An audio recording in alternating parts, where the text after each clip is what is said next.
कक्षा 12 की अनिवार्य में कुंवर नारायण सिंह की एक कविता के बहाने में उन्होंने नई कविता को आयाम दिया है। कविता दिल के जज्बात हैं, एहसासात है, हमारे दिल में जो बीतती है उसको दें। इसको हम किसी परिधि में नहीं बांध सकते हैं, इसे हम सीमाओं में बांध नहीं सकते हैं। इसके पंख हैं, उड़ान है, ये कल्पना की उड़ान है। इसमें सौंदर्य भी है, गीत भी है, भावनाएं भी हैं, विचार अभिव्यक्ति भी है, भौतिकता भी है, यंत्रता भी। तो हर तरह से अगर हम देख पाएँ तो कविता को लिखने के लिए हमारे पास शब्द भी होना चाहिए। बिना शब्दों के जाल के हम अपनी बात को सामने नहीं रख सकते। जो दिल में बीतती है वही जग में बीतती है, उसको हम पेश करते हैं। जब मैं कविता के बारे में बोलता हूँ और याद करता हूँ तो मुझे जावेद अख्तर साहब का रिफ्यूजी का गीत और गाना याद आ जाता है। पंछी नदियाँ पवन के झोंके, कोई सरहद ना इन्हें रोके, सरहद इंसानों के लिए। सोचो तुमने और मैंने क्या पाया, इंसान हो। अब आपके सामने हम कुंवर नारायण की कविता के बहाने पर बात करते हैं। उन्होंने कविता को नया आयाम दिया है। नई कविता के आंदोलन के प्रमुख प्रवर्तक रहे हैं। तार सप्तक 1959 के अग्रणीय कवियों में से उनकी पहचान रहती है। वो अपनी इस कविता के बहाने कहना चाहते हैं, कविता एक उड़ान है चिड़िया के बहाने। कविता की उड़ान भला चिड़िया क्या जाने, बाहर भीतर इस घर उस घर, कविता के पंख उड़ने के माने, चिड़िया क्या जाने। कविता अपने आप में एक उड़ान है। चिड़िया के साथ उसका संबंध स्थापित करने की कोशिश की है, मगर चिड़िया की उड़ान और कविता की उड़ान को अगर हम देखेंगे तो उसमें बहुत कुछ अंतर हमें देखने को मिलेगा। क्योंकि चिड़िया की उड़ान निश्चित है, चिड़िया की परिधि है और चिड़िया अपने निश्चित घर के आसपास ही अपनी उड़ान को उड़ने की कोशिश की थी। कविता की उड़ान क्या जाने, चिड़िया के बहाने। तो जिस तरह चिड़िया विछंद होकर उड़ती है, चारों तरफ निकल जाती है, उसी तरह से कविता अपने शब्दों को लेकर सारी परिधियों से दूर होकर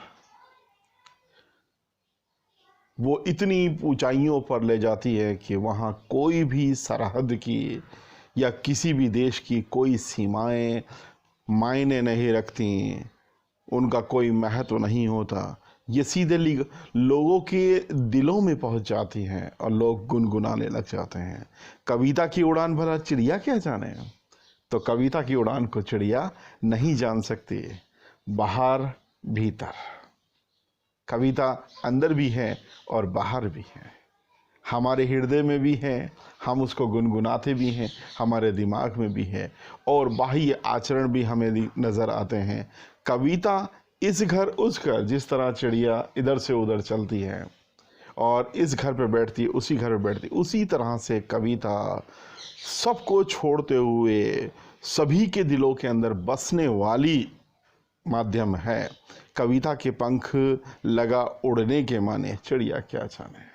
जब कविता के पंख लग जाते हैं ना तो उसकी उड़ान कभी कम नहीं हो सकती और वो इतनी बुलंदियों पर, इतनी ऊंचाइयों पर उड़ान हो जाती है जिसको चिड़िया भी नहीं जान पाती।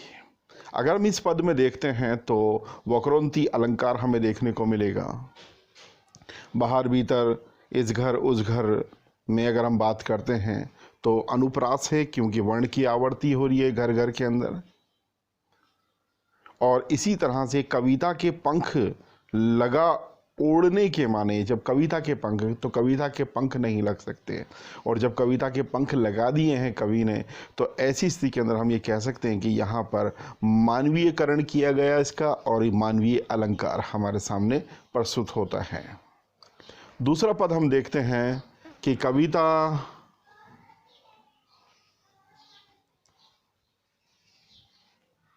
एक खिलना है फूलों के बहाने। कविता एक खिलना है फूलों के बहाने। यहाँ पर कवि ने कविता को फूलों के ज़रिए बताने की कोशिश की है।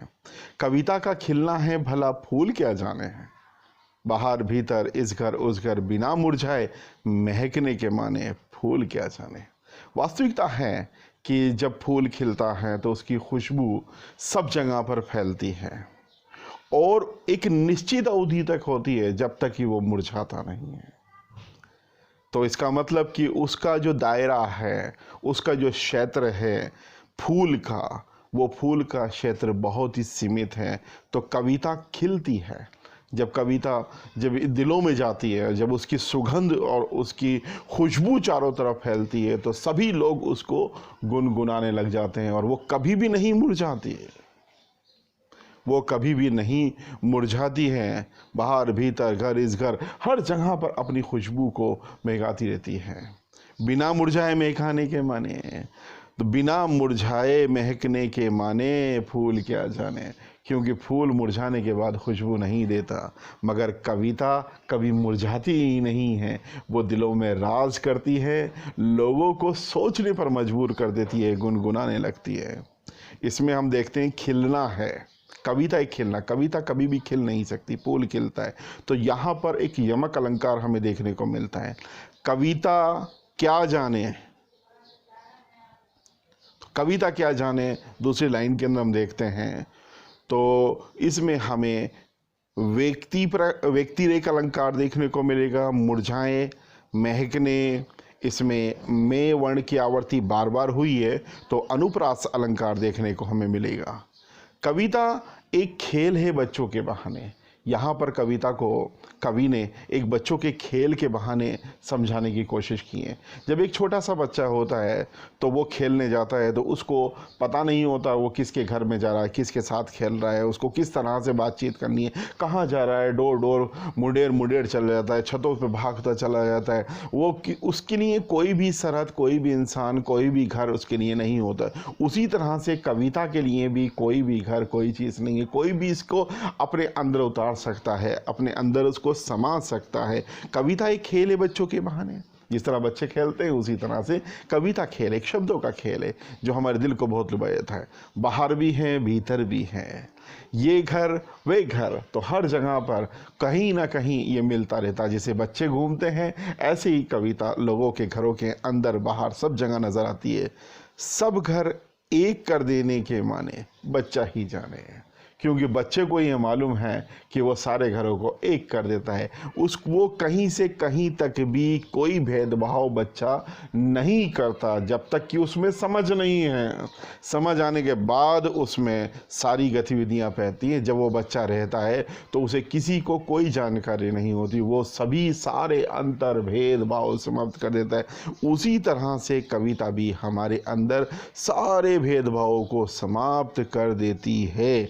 इसमें अगर हम देखते हैं तो अनुप्रास अलंकार हमें देखने को मिलेगा। वे घर ये घर में, इस तरह ये चैप्टर आपको समझ में आया होगा, और इसको अपने शब्दों में लिखने की कोशिश कीजिएगा।